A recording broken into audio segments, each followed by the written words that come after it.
have me back real quick. Presentation. Great crowd. I appreciate everybody coming out. Okay, I will. Are you okay? Yeah, I just want to do a quick introduction this time. Okay, I will get you back in about probably. So it's really my pleasure to be asked to introduce the senator from California. Hi, here she is. Shorter than I am.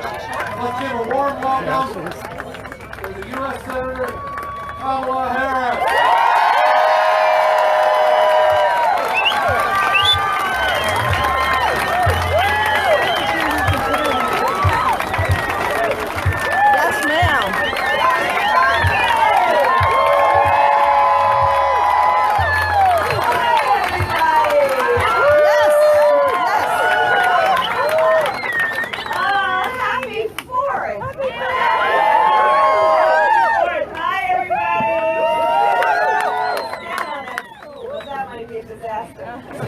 Hi everyone. Listen, I want to just first of all thank you for coming out and sharing some barbecue with us this afternoon. Nothing better than barbecue on the 4th. And so thank you all, and in all of everyone's busy lives, as you share this afternoon with us, it means the world to me. So I want to thank you for that. I really do thank you. I thank you. There we are. That's exactly right. So, oh, I see your cat. How about that? So let's start by, I'm going to share with you some of my thoughts and some of my ideas, and then I want to take some questions. Because I will tell you all, I fully intend to win this election.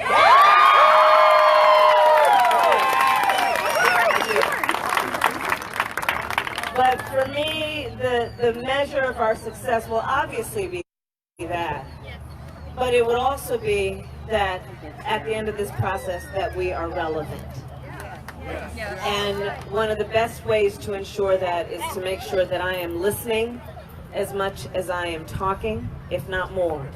And when it comes to this beautiful state of Iowa, the lives that you are living, the thoughts that you have, the perspective that is yours, is a mark for where we are as a country. And the issues that impact this state and the families of this state are representative of the challenges that we face as a country. And I want to make sure that I am hearing from you and listening to you every day of this process. And I so value all that you are doing in your role of leadership, not only for this election, but just for our country. So thank you all very much for being here. So today we are celebrating the independence of our nation. And I know we're all here for many reasons, but one reason for sure that binds us is that we are here because we love our country. We love our country.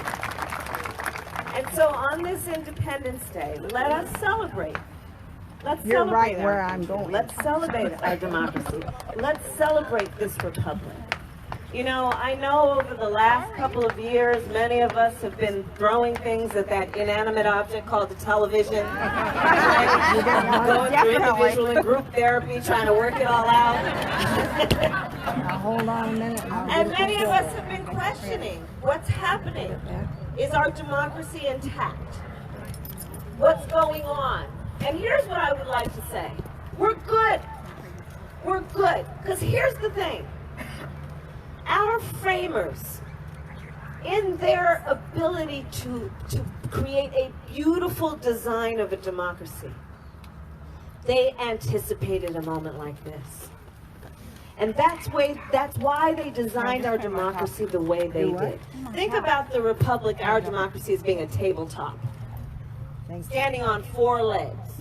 Well, those legs are 3 co-equal independent branches of government, and then a free and independent press. And let's think.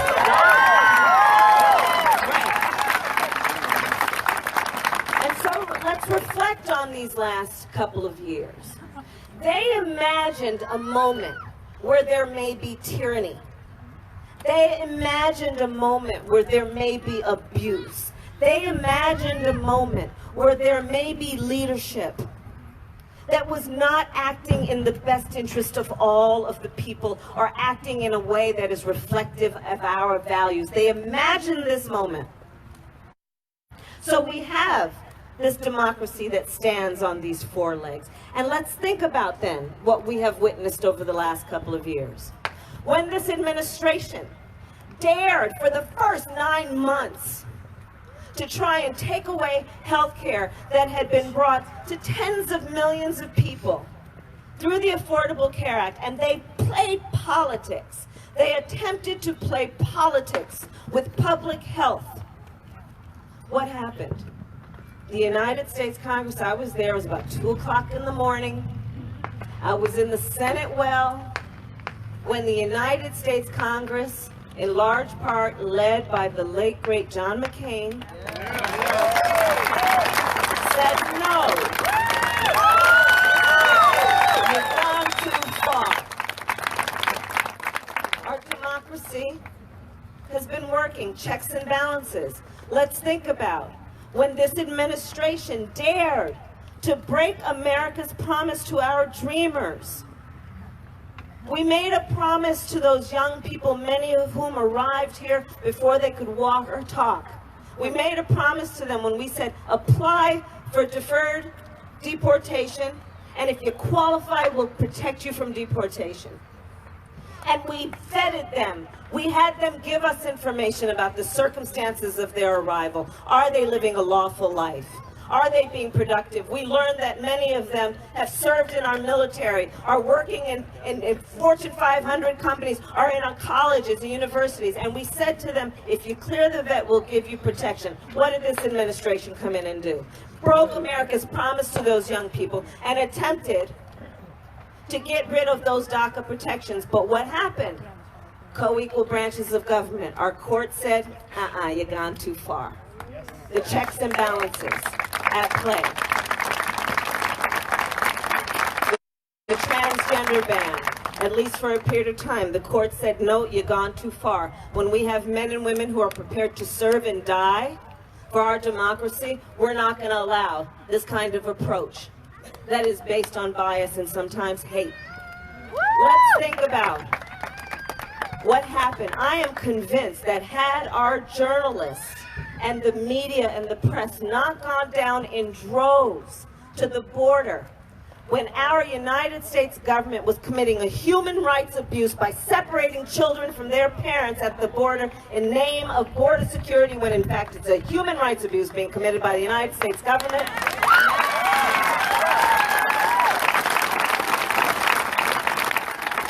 And I am convinced that had the independent press not gone down to the border in droves to allow the American people to witness what was happening, that we would not have seen the kind of bipartisan reaction that said, enough, you've gone too far, this is not reflective of our values, stop that policy, and at least on paper that policy got stopped. Our democracy is being tested. There is no question. If you think of it like a natural disaster hitting the home. Yeah, some of the shingles are falling off, but we're still standing. We're still standing. And so on this Independence Day, when we celebrate who we are, let us recommit to fighting for all that makes us who we really are. What has been happening is not reflective of our values. And here's the thing that we know, and this is how we all know it. Look around right now. Look around. Because one of the strengths of who we are as a nation is we were founded for the people, by the people, and we are with the people, and the people have the power.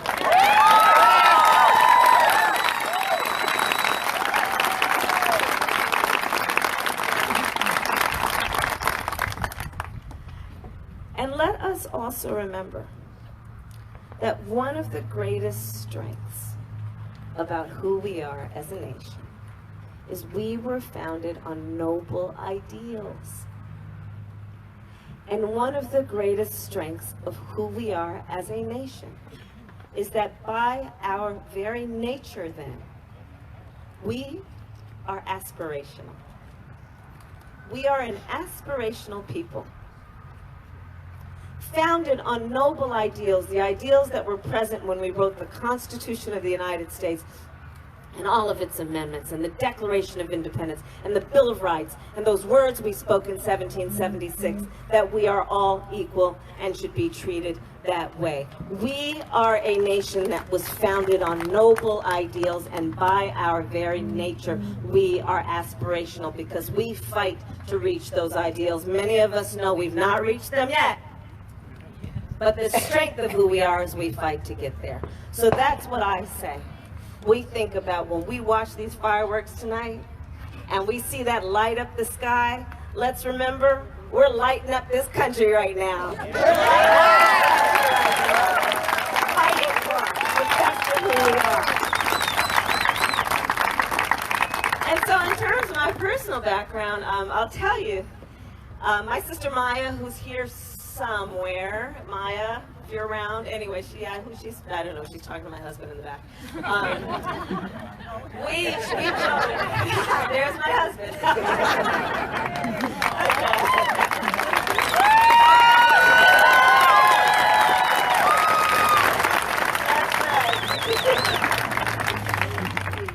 But my sister and I, we joke that, our parents met when they were active in the civil rights movement in the 1960s. And so I grew up in the middle of this time where, she and I joke that we grew up surrounded by a bunch of adults who spent full time marching and shouting for this thing called justice, right? In fact, the heroes of the many who led that movement were the lawyers, people like Thurgood Marshall and Charles Hamilton Houston and Constance Baker Motley, right? Those individuals who understood the skill of the profession of law to translate the passion from the streets to the courtrooms of our country and do the work which we know must constantly be done of reminding folks of the promise that we made for equality and freedom. And so that's why I actually wanted to be a lawyer. I was raised by a mother who said, you have to fight, and that your fight should be based on what will be the measure of your life, which is how do you impact and lift up others. I was raised by a mother who also, our mother was 5 feet tall, and a powerhouse, 5 feet tall, all 5 feet of her. If you ever met her, you would have thought she was 7 to 10 feet tall. And our mother was the kind of parent who, if you ever came home complaining about anything, our mother would look at you sometimes with one hand on her hip, and with a very straight face, she would ask, well, what are you going to do about it? So I decided to run for president of the United States.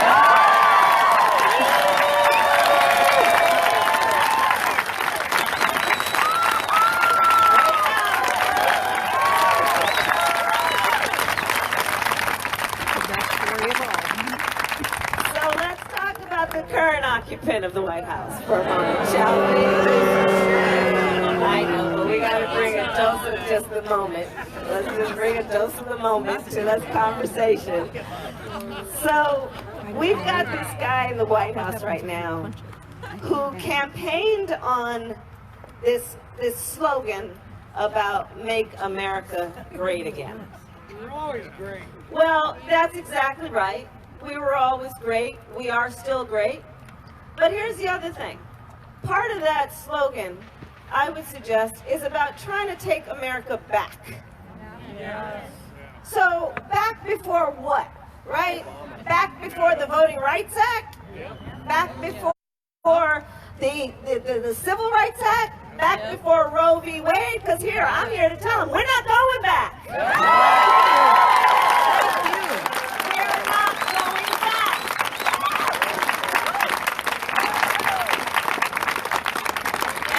I think this election is about saying it is time to turn the page.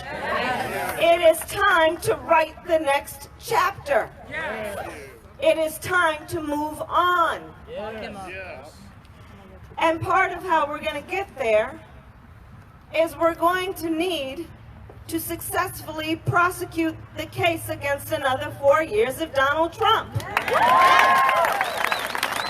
And who but a prosecutor can do that?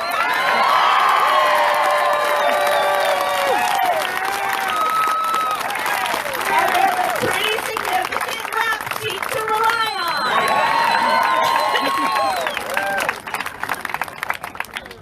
But here, I'm going to tell you something. The thing about it is that we know that this guy came in office promising to take care of working people. Here in Iowa, promised to take care of farmers. Let's look at the evidence. He engages in trade policy by tweet. He engages in trade policy based on ego and unilateral action. And so what has happened? The net effect has been that we've got farmers in this state who are looking at bankruptcy. We got farmers in this state who are looking at soybeans rotting in bins. We're looking at farmers in this state who worked hard to build up a market in China over at least the last 10 years that has now been cut off to them, perhaps forever. Let's look at this. The betrayal. Said he was going to help working people. Well, some estimates are that as many as 700,000 auto workers by the end of this year may be out of a job. Let's look at what we're looking at in terms of did he help American families? Well, because of his so-called trade policy, which, by the way, I call the Trump trade tax, we're now looking at American families paying on average $1.4 billion more a month on everything from shampoo to washing machines. We're not going back. We've had enough with this. We've had enough. Yes!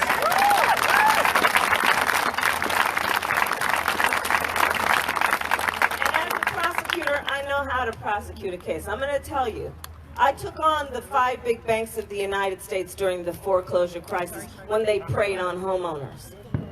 I successfully have taken on pharmaceutical companies when they preyed on seniors. I've taken on the transnational criminal organizations when they preyed on women and children. And I know predators. And we have a predator living in the White House.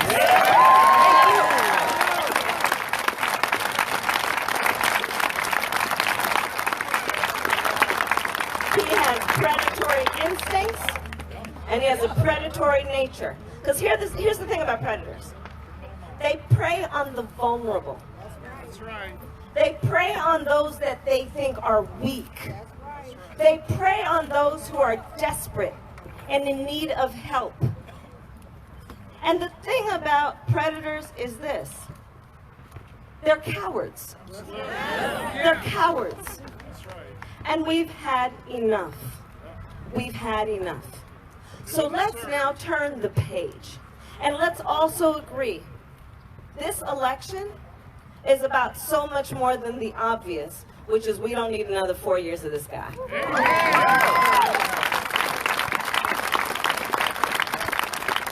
It is also, this election, about fighting for our America. Fighting for our America. And fighting for what we believe is reflective of our vision for our America. And I'll tell you what I believe is included in that vision. In our America, nobody should have to work more than one job to have a roof over their head and food on the table. In our America, it should not be the case that almost half of American families cannot afford a $400 unexpected expense, and that unexpected expense will completely topple the stability of that family, which is why I am prepared to do what economists have described will be the most significant middle-class tax cut we have had in generations.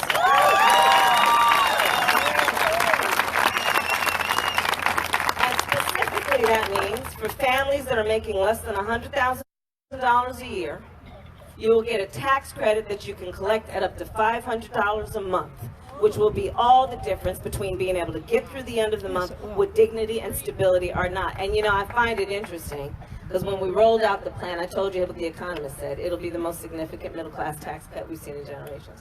When I rolled out the plan, as you can imagine, then there were those that said, Well, how are you going to pay for that? That's what I heard. Well, I will tell you how we're going to pay for that. On day one, we're going to repeal that tax bill that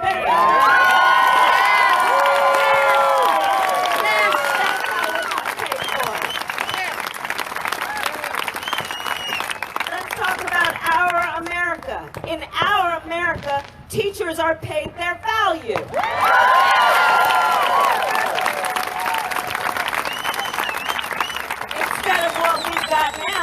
I've been traveling this state, I've been traveling our country. I can't tell you the number of teachers I've met who are working 2, sometimes 3 jobs. 94% of our teachers in public schools are coming out of their own pocket to help pay for school supplies. Teachers in America make on average 11% less than similarly educated professionals. And let's be clear, there are only 2 groups of people raising our kids. Parents, often with the assistance of grandparents and aunts and uncles, and our teachers. It's time we pay them their value.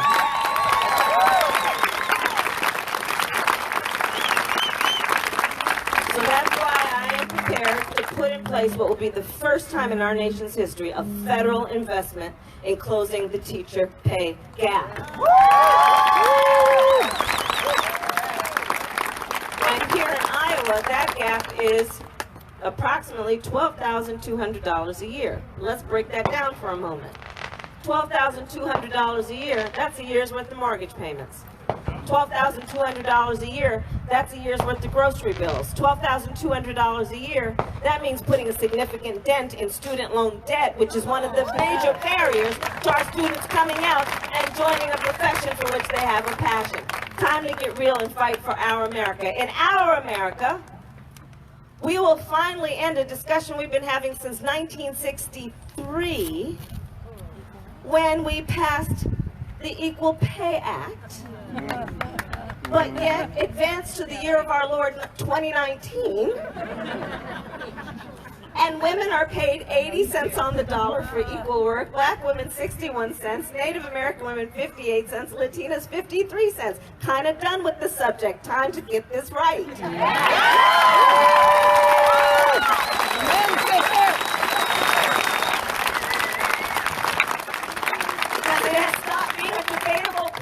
Whether or not we're paying equal for equal work. So here's what I'm prepared to do. Let's move the burden from that working woman to prove to the supervisor or the EEOC that she's not being paid the same amount for equal work.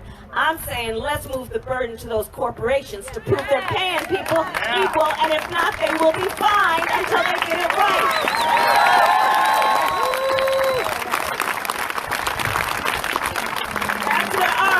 Will be like. In our America, we will address the fact that members of the United States Congress have failed to have the courage for far too long to reject a false choice which suggests you're either in favor of the Second Amendment or you want to take everyone's guns away, have failed to have the courage to pass smart gun safety laws while our children have to go to drills every day to learn about how they use their time on a gun.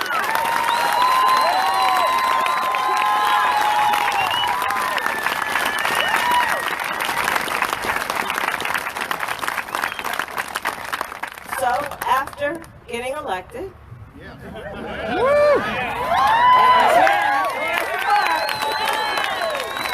I will give the United States Congress 100 days to pull their act together on this subject. And let me tell you, there are plenty of good ideas. In fact, many of them you will hear on our debate stage or already have, and I am supporting all of them. We don't lack good ideas. What we lack is action. So here's what I'm saying. 100 days.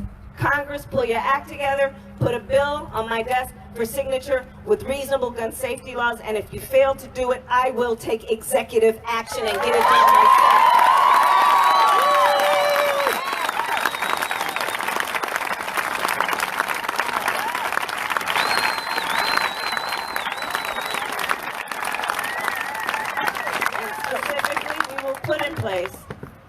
What will be a comprehensive background check requirement. It will be to say, hey, we need to take the licenses away from gun dealers who break the law, and you should know 90% of the gun dealers, or 90% of the guns that are associated with crime are sold by just 5% of the dealers. We need enforcement, because as far as I'm concerned, the ATF is doing a fine enough job on the A and the T, but we need to encourage a little bit more on the F. And then finally, by executive action, I am prepared to put a ban on the importation of assault weapons from foreign countries into our country.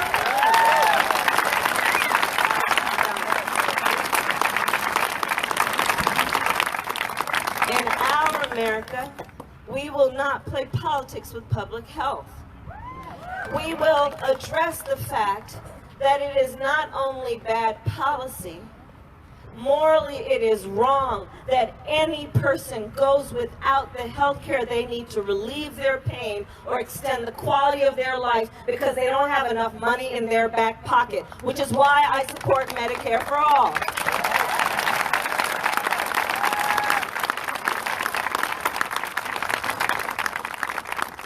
And I'll tell you, the thing is this.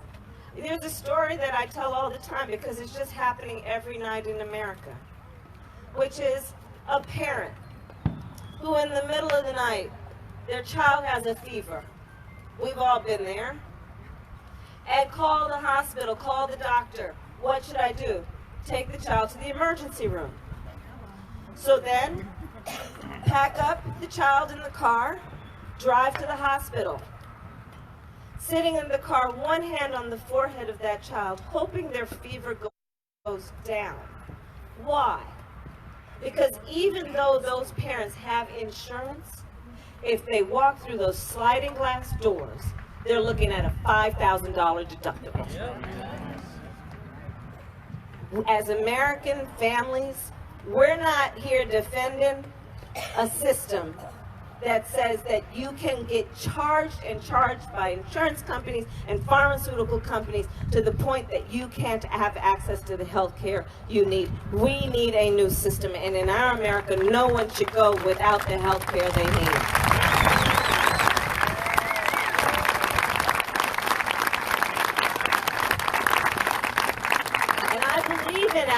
I believe in our America where we understand that we are in the midst of a climate crisis. And instead of having a president of the United States who is pushing science fiction instead of science fact, let's come to the terms with the fact that this is one of the most existential threats facing our species, and we can act. And Iowa has been doing this as a leader in our nation on solar panels and wind turbines.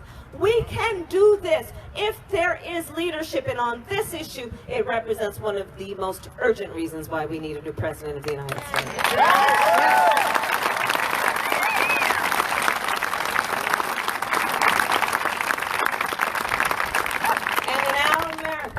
We will have a president of the United States who appreciates that one of her most fundamental duties and responsibilities is to concern herself with the security of our nation, as opposed to a so-called commander-in-chief who, on the issue and the proven fact of Russia's interference with the election of the President of the United States, we have a commander-in-chief who prefers to take the word of the Russian president over the word of the American intelligence community. A commander-in-chief who prefers to take the word of a North Korean dictator over the word of the American intelligence community when it comes to an American student who was tortured and later died. A commander-in-chief who prefers to take the word of a Saudi prince over the word of the American intelligence community when it comes to a journalist who was assassinated, a journalist who had American credentials. We need a new commander-in-chief.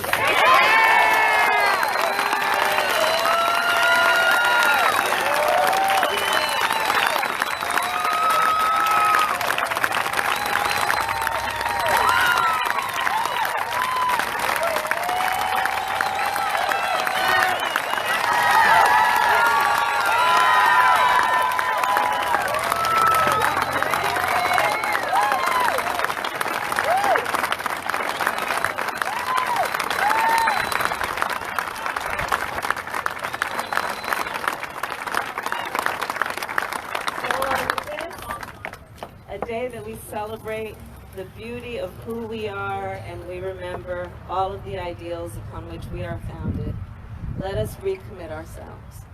Because there is a lot of work to do between today and November in 2020. And I know we're going to get that work done.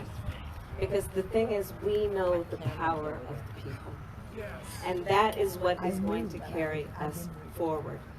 And we know that we are all in this together. And we are prepared to fight for the best of who we are. And I will tell you, this then is a fight that is born out of optimism. This is a fight that is born out of knowing what can be, unburdened by what has been. This is a fight that is not only for the soul of our country, this is a fight born out of love of country. Yes. And this is a fight we will win.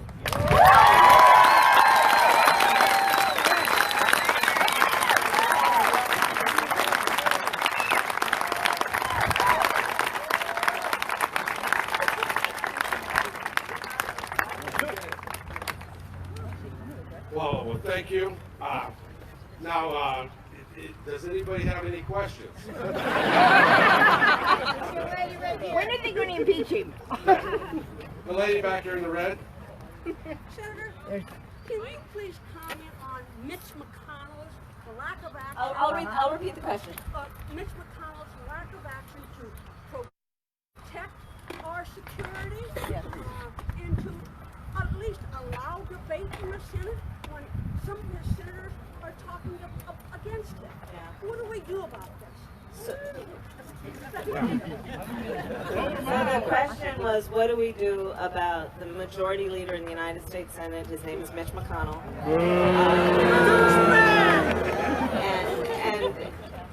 And in a nutshell, that's the question. You know, listen, I think that, look, elections matter. Right, elections matter. You know, there's a saying that I'm quite familiar with, don't hate the player, hate the game. Elections matter. And you know, I've been in the United States Senate now 2 years and some months. Before that, I was Attorney General of California for 2 terms, and I led the second largest Department of Justice in the United States, second only to the United States Department of Justice. Before that, I was the elected DA of San Francisco for 2 terms. Been in the Senate 2 years, and I've witnessed it.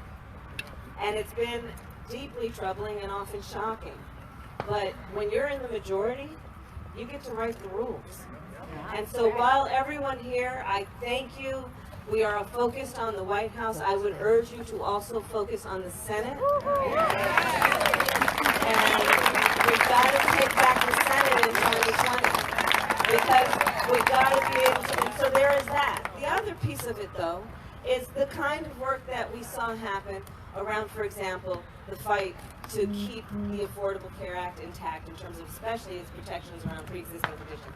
And I'm going to tell you guys again, the sources of optimism for me include being in our United States Capitol for those many months, which were the first many months of this administration, and seeing the families who traveled from all over our country, especially those families with children who are facing disability. Families for whom moving from one room of the house to another is a huge effort, but yet they traveled across the country to ensure that they would walk those halls of the United States Congress and that they would be seen and their stories would be heard. And it made a difference. And so that's also about democracy in action, right? Senator, as a follow-up, and then I'm sure there's 1,000 other people here, is it time to change the rules of Congress? Listen, that's certainly on the table for me. The filibuster. Listen, when you know, not good, but God willing, when I get elected, part of what I'm going to try and work across party lines. I've done that. In fact, 2 of my most important and significant bills. One is to improve election security so we're stronger in the face of foreign attacks. And that's a bipartisan bill with a fellow named James Lankford from Oklahoma, who's a Republican. Another of my bills is to get rid of the money bail system in the United States, which, as many of you might know, means that, you know, right now we have a system where if you can afford to pay bail pending trial, you get out. And for the people who can't afford it, they sit in jail for what could be days, weeks, months, and even years. And that's for me about criminal justice reform, and it's an economic justice issue. Well, guess my partner on that is Rand Paul. Which also makes the point that we can find common ground, and wherever we can, I want to work on that. But where we can't, on some of these critical issues, I'm prepared to just move forward in whatever way we need to. Yeah. Thank you. I don't know how many more questions we have time for, but we have any questions? Right here. Right here. No, right here. She had her hand up first. Hi, so I'll be a senior in college this year, and I've racked up a lot of student loan debt, so I just wanted to ask, how are you going to help with student loan debt? Yeah. Thank you for that, and congratulations on your upcoming graduation. What is that? Journalism.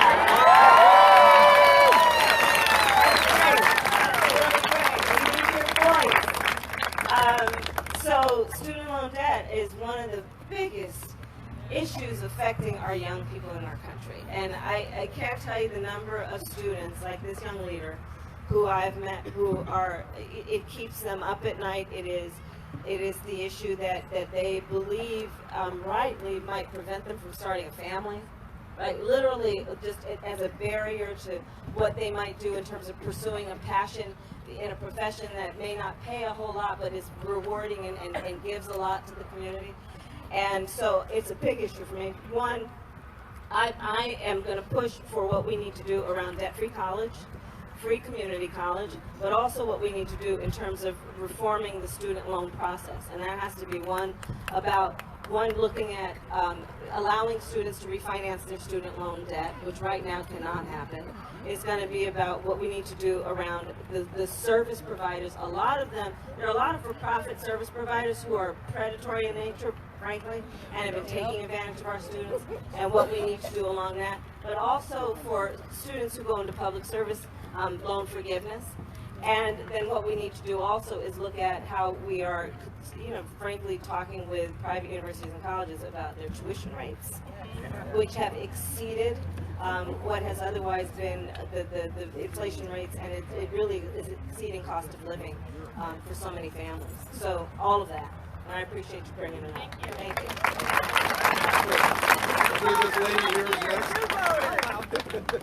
Hi.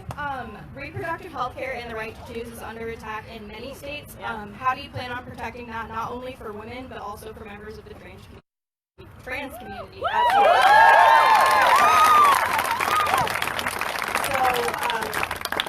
for both, and I'm glad you brought both up.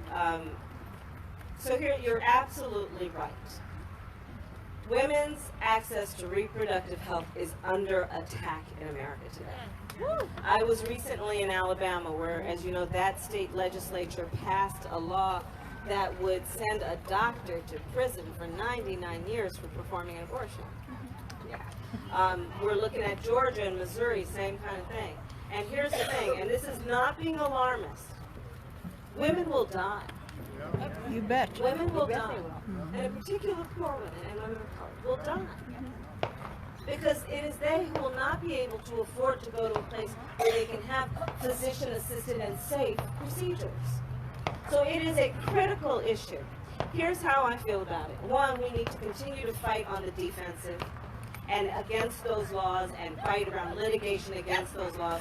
But I also want to take it on the offensive. And so here's what I'm prepared to do. When elected, I'm prepared to require that for any state that has a history of passing laws that interfere with a woman's access to reproductive health care, if they have a history of doing it and they pass a law, it will be required to be cleared by the United States Department of Justice to determine whether it conforms to Roe v. Wade and the Constitution of the United States. That's called pre-clearance. And until it conforms with constitutional requirements, it cannot go into effect. Let's take it on the offense, including on the defense.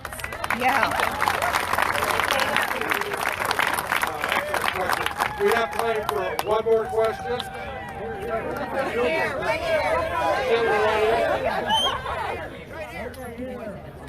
Senator, thank you for coming to Iowa. We appreciate it. One of the things, though, that has bothered me, I'm turning 60 in July over the past election life, is Republicans seem to get in the dirt and fight. Yeah. Democrats like to stay where they have a shower real close. And I want you to get in the dirt with obstruction Trump. Yeah. You've been said lately that you're not black enough. I've not said that. By Donald Jr. Oh yeah, Donald Jr. So how are you going to get in the dirt? What time are you staying outside and not fighting and giving us all these great ideas, but not fighting it? No, listen, you're absolutely right. We need a fighter on that stage in that general election. And there is no question. And good ideas and pretty speeches is not going to be enough. And we're going to need somebody who has, therefore, a proven record of knowing how to fight. Let me tell you, I've taken on the big banks. I've taken on pharmaceutical companies. I've had a lot of fights, most of which I've won. I know how to fight. And let me tell you, we're going to also need somebody who can successfully prosecute the case against another 4 years of that administration. Yes. I know how to do that. And you're absolutely right. And the point being, and I think the point you are making being, there is so much to fight for and so much at stake. And we can't afford to be lovely and then lose. So we need to know how to fight. And there is no question in my mind also that we will win. Yes. There is no question in my mind that we will win.